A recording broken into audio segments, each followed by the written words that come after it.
প্রশংসা করে করে কোনোদিন শেষ করা যাবে এজন্য কখনোই যেন অভিযোগ না করি আল্লাহর কাছে, কমপ্লেইন যেন না করি।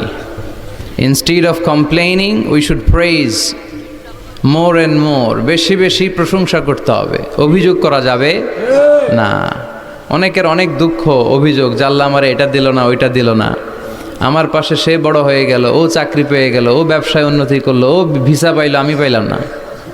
আফসোস, ও আফসোস করতে করতে মরবে, ঠিক কি না? আর প্রশংসা যে করবে তাকে নেয়ামতের বাড়ি ধারা আরো বাড়িয়ে দিবে কে? এজন্য আফসোস করব না প্রশংসা করব, অভিযোগ করব না শুকরিয়া করব। আল্লাহ অনেক দিয়েছে, ঠিক কি না? আপনারা শেখ সাদি রাহিমাহুল্লাহর নাম শুনে থাকবেন। বালাগাল উলা বিকামালিহি কাশাফাদ দুজা বিজামালিহি, এই কবিতা লিখে উনি বিখ্যাত হয়েছিলেন। উনি পার্সিয়ান পয়েট, ইরানি একজন কবি। তো ওনার একবার আর্থিক সমস্যা যাচ্ছিল, দৈন্যতা যাচ্ছিল, টাকা পয়সা ছিল না, ফলে ওনার পায়ে দেওয়ার মতো জুতা ছিল না। তো খুব আফসোস করতেছে, হায় রে, আমি এত বড় কবি, আমার পায়ে দেওয়ার মতো জুতা নাই। আফসোস করে ঘর থেকে বের হলেন, দেখলেন এক ভিক্ষুক ভিক্ষা করছে, ওর পাই নাই। কি নাই? আর কবি সাহেবের কি নাই? ওনার জুতা নাই, এজন্য দুঃখ। বের হয়ে দেখে সাইল ভিক্ষুক, ওর পা নাই। এবার উনি সেজদায় পরে আল্লাহর ডেকে বলে, আল্লাহ শুকর আলহামদুলিল্লাহ, অনেক ভালো আছি। শুকর আলহামদুলিল্লাহ, বেশ ভালো আছি, অনেক সুখে আছি। এজন্য সুখ হচ্ছে আলহামদুলিল্লাহর ভিতরে। সুখ আছে কিসের ভিতরে? যে কোনো পরিস্থিতিতে আমরা থাকি না কেন, বিপদে আপদে, সকালে বিকালে, শীতকালে গ্রীষ্মকালে, আমরা কি পড়ব? আলহামদুলিল্লাহ পড়ব। এর কারণ চাহিদার কোনো শেষ নাই। যার আছে যত বেশি, সে চায় তত বেশি। দেখবেন যার সাইকেল আছে ও হুন্ডা চায়, চায় না? আরো নিচ থেকে যদি বলি, যার পা নাই ও চায়, আল্লাহ আমার যদি দুইটা পা থাকতো। কথা বলেন? পা নাই এরকম লোক আছে না এলাকায়? সে হেঁটে যাওয়া লোকদের দিকে তাকিয়ে থাকে, আর তার স্বপ্ন থাকে ওইটা, ইস আমার যদি পা থাকতো। হেঁটে হেঁটে হেঁটে যারা বাজারে যায়, স্কুলে যায়, কলেজে যায়, ওদের আফসোস যারা সাইকেল চালায় ওদেরকে দেখে, তাই না? সাইকেল থাকলে খুব ভালো হইতো, সাইকেল চড়ে চড়ে বাজারে যেতে পারতাম। সাইকেলওয়ালারও আফসোস আছে, সে আফসোস করে হুন্ডাওয়ালাদের দেখে, মনে মনে ভাবে যদি ভো ভো থাকতো, হ্যাঁ একেবারে যেতে পারতাম। হুন্ডাওয়ালাদের আফসোস হচ্ছে প্রাইভেট কারওয়ালাদের দেখে, ইস আমার যদি একটা কার থাকতো। যার কার আছে ও আফসোস করে, ইস আমার যদি একটা প্লেন থাকতো।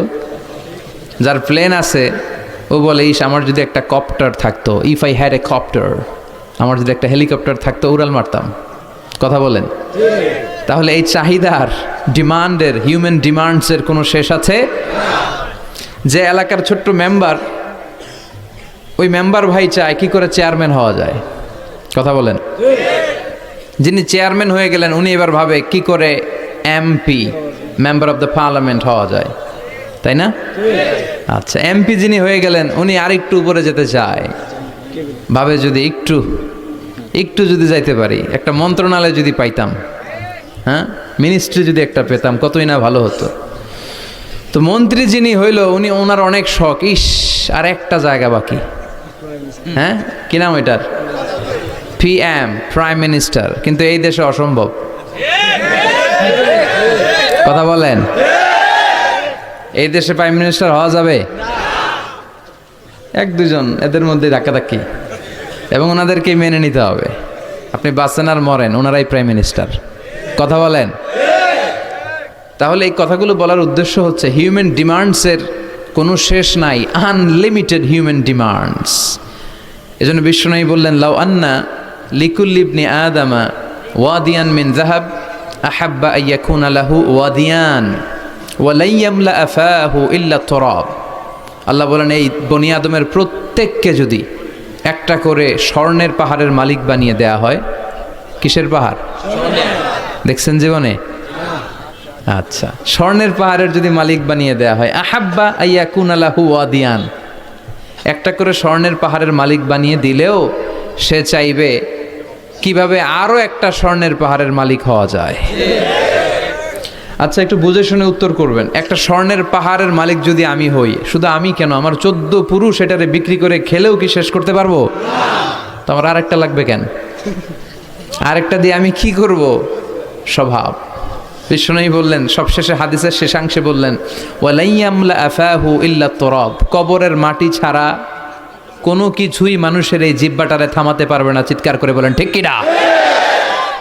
এজন্য যার আছে বেশি ও চায় বেশি, এই ডিমান্ডটারে একটু কমাতে হবে, আল্লাহর কাছে শুকরিয়া করতে হবে। অর্থের প্রয়োজন আছে, কিন্তু এটার হৃদয়ে স্থান দেয়া যাবে না। এটা হাতে আসবে আবার চলে যাবে, ঠিক কিনা? হৃদয়ে স্থান থাকবে কার? যাদের হৃদয়ে আছে আল্লাহর ভয়, তারা কভু পথ ভুলে যায় না। আল্লাহর প্রেম ছাড়া এই দুনিয়ায় কারো কাছে কোনো কিছু চায় না, ঠিক কিনা? মুমিনের হৃদয়ে দরদ ভালোবাসা থাকবে একজনের জন্য। চিল্লায় বলেন তো তিনি কে? আল্লাহ। এজন্য আমরা যেন শুকরিয়া করি, আমরা যেন অভিযোগ না করি। দেখেন, আমরা যদি জিজ্ঞেস করি ভাই আপনি কি চান, কি লাগবে আপনার, কার কি লাগবে, একজন বলবে আমি এটা চাই, আমার এটা নাই, আমি ওইটা চাই, ওইটা চাই, কত কিছু লাগবে আমাদের। কিন্তু ঠিক এই মুহূর্তে যেই লোকটা হসপিটালের বেডে শুয়ে আছে, ক্যান্সারে আক্রান্ত, ক্যান্সার যার নেই কোনো অ্যান্সার, ওরে যদি জিজ্ঞেস করেন ও বলবে আমার কিচ্ছু লাগবে না, আমি শুধু বাঁচতে চাই। ও কি চায়? আর আমরা অনেক কিছু চাই। এজন্য আমরা শুকরিয়া করব বেশি বেশি। শুকরিয়া করলে বাড়িয়ে দেয় কে? আল্লাহ। বিশ্বনবী দোয়া করতেন, আল্লাহুম্মা জাআলনি সাবুরা ওয়া জাআলনি শাকুরা ওয়া জাআলনি ফি আইনি সগীরা ওয়া ফি আয়ুনিন নাসি কাবীরা। আল্লাহ আপনি আমারে ধৈর্যশীল বানান, আপনি আমারে শুকরগুজার বান্দা বানান। আল্লাহ আমার চোখে আপনি আমারে ছোট বানান, গোটা বিশ্বের মানুষের চোখে আপনি আমারে বড় বানান। সবাই পড়ি আমিন। এজন্য সবসময় প্রশংসা করব কার? কম কম না বেশি বেশি? সবসময় শুকরিয়া করতে রাজি আছি তো? আল্লাহ সব সময় যেন আমরা তোমার শুকরিয়া করতে পারি, তুমি তৌফিক দাও। আরো জোরে পড়বো সবাই আমিন। আড়াইবাড়ি দরবার শরীফের পীরে কামেল আল্লামা মোহাম্মদ গোলাম হাক্কানি রাহিমাহুল্লাহ, আল্লাহ ওনার কবরটাকে তুমি নূর দিয়ে পরিপূর্ণ করো। আল্লামা মোহাম্মদ গোলাম হাক্কানি রাহিমাহুল্লাহ কমপ্লেক্সের শুভ উদ্বোধন ও তাফসিরুল কোরআনের প্রোগ্রাম। স্থান হচ্ছে মেটংঘর ভুইয়াবাড়ি প্রাঙ্গণ, থানা হচ্ছে বাঙ্গোরা বাজার, উপজেলা মুরাদনগর, জেলা কুমিল্লা। আপনারা শুনেছেন যে আমার দাদার বাড়ি এখানে মুরাদনগরে পরমতলাতে। আলহামদুলিল্লাহ, জীবনে এসেছিলাম কয়েকবার, খুব বেশি আসা হয় না। আমার জন্ম হয়েছে আবার ঢাকায়, ঢাকার ডেমরা থানায়। আমার জন্মের অনেক আগ থেকেই আব্বা আম্মা ওইখানে থাকে, ফলে আমি হয়ে গেছি ঢাকাইয়া। ঢাকাইয়াও হয়েছি, আবার কুমিল্লারও রয়ে গেছি, মানে কুমিল্লাতে আবার বিয়ে করছি। এই যে আমার নানা শ্বশুর, পেশা বছর হচ্ছেন আমার নানা শ্বশুর। তো এই জন্য অনেকেই আমার পরিচয় নিয়ে খুব কনফিউশনে পড়ে, আসলে আমি কি কুমিল্লার না ঢাকার। আমি বলি দুইটারই, কুমিল্লাও আমার বাড়ি, ঢাকাও আমার বাড়ি। ঢাকা আমার জন্মস্থান, আর কুমিল্লা আমার দাদার বাড়ি।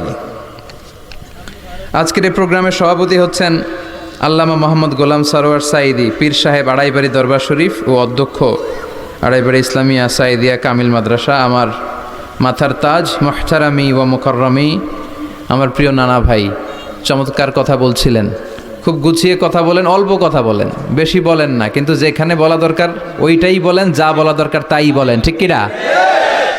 পীর হতে হলে এমন পীর হওয়া দরকার। অনেক পীরের নাম আমরা জানি, কাউকে ছোট করে কটাক্ষ করে বলছি না। আপনি আমার নানা ভাইয়ের কথা শুনলে দেখবেন যে গতানুগতিক যে পিরালি, এই পিরালি উনি করে না। কোরআন সুন্নাহকে আধুনিকভাবে মানুষের কাছে পৌঁছে দিতে চায়, জোর করে কাউরে মুরিদ বানাতে চায় না।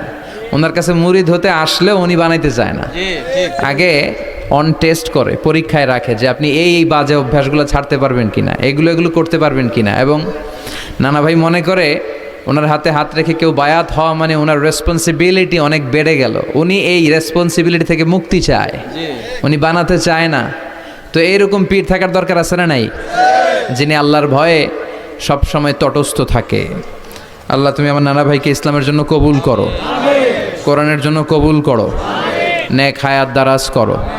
কোরআন সুন্নাহর কথাগুলো তিনি যেমনভাবে প্রকাশ করে যাচ্ছেন, আমরণ যেন আপসহীনভাবে কোরআন সুন্নাহর কথা প্রকাশ করতে পারে। আল্লাহ তুমি তৌফিক দাও।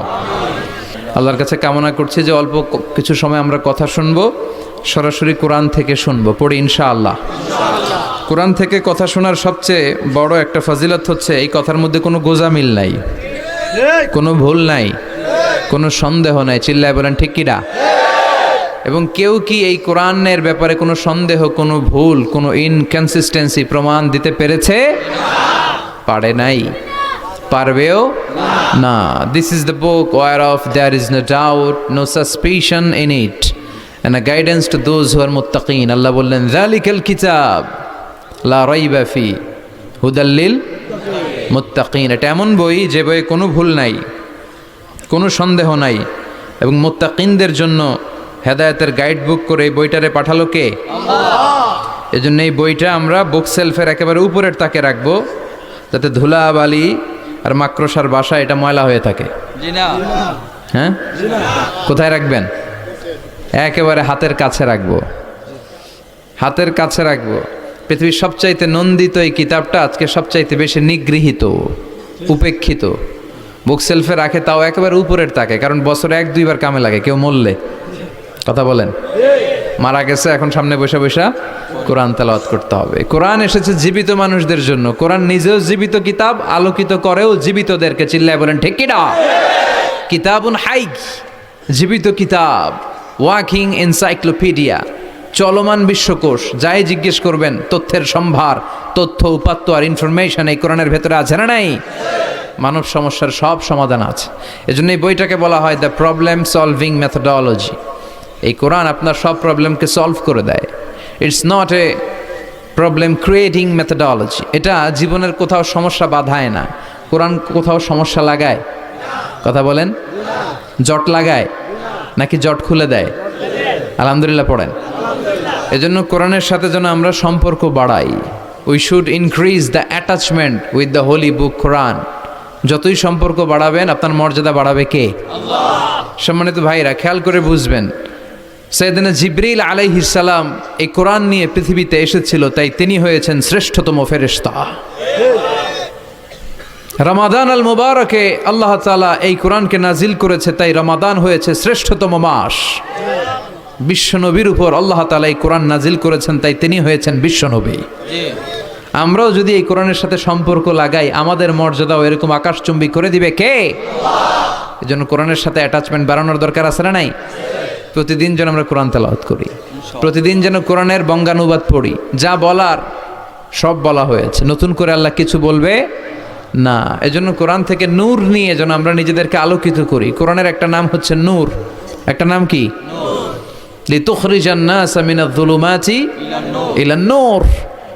এই কোরআনকে আমি পাঠিয়েছি অন্ধকারাচ্ছন্ন মানুষগুলোকে আলোর পথে নিয়ে যাবার জন্য। কোরআন মানুষকে আলোকিত করে, কোরআন মানুষকে জাহালাত বা অন্ধকার শিক্ষা দেয় না। এজন্য আসুন কোরআনের সাথে সম্পর্ক বাড়াই এবং নিজেদেরকে আলোকিত করি। আর এই কোরআনের যেখান দিয়েই আমরা কথা শুনি না কেন, আছে নাই? লা তুহসা আজাইবুহু ওয়ালা তাবলা গরাইবুহু ফিহি মাসাবিহুল হুদা ওয়া মানারুল হিকমা।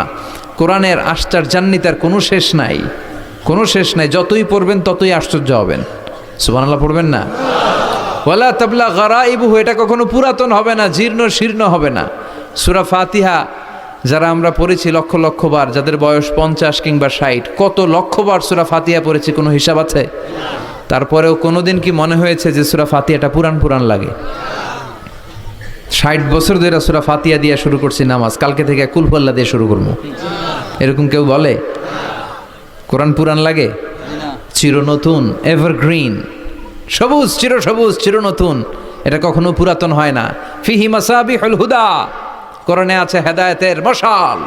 ও মানারুল হিকমা, আর কোরআন হচ্ছে বিজ্ঞানের সুউচ্চ মিনার। সুবহানাল্লাহ। কোরআনের ভিতরে বিজ্ঞানের তথ্য উপাত্ত আছে না নাই? আছে।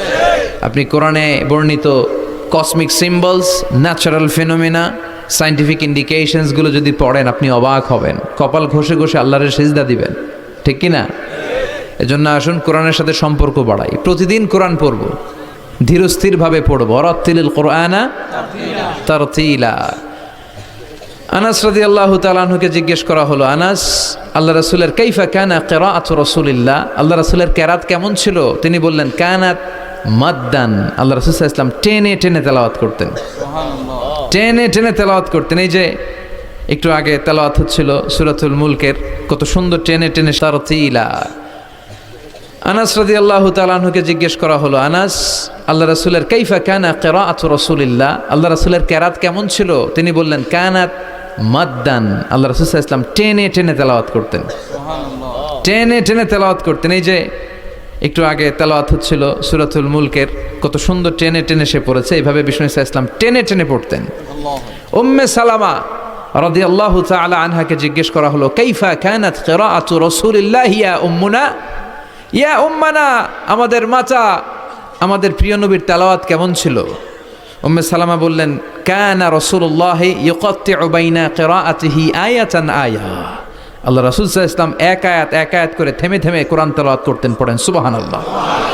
এক আয়াত পড়তেন, থামতেন, আবার আরেক আয়াত শুরু করতেন, আবার আরেকটা আয়াত পড়তেন, আবার থামতেন, আরেক আয়াত শুরু করতেন। প্রতিটা অক্ষর, প্রতিটা উচ্চারণ কেটে কেটে দেখা যেত, বোঝা যেত। চিল্লায় পড়েন আল্লাহু আকবার। আর আমাদের তেলাওয়াতের কি অবস্থা?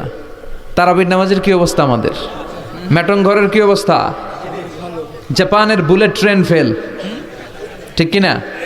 কোন দিক দিয়ে আযাবের আয়াত যায়, কোন দিক দিয়ে জান্নাতের আয়াত যায়, কোন দিক দিয়ে সূরা ইয়াসিন গেল, কোন দিক দিয়ে আর রহমান গেল, কোথায় সূরা ইউসুফ গেল, কেউই টের পায় না। রুব্বা কারি লিল কুরআন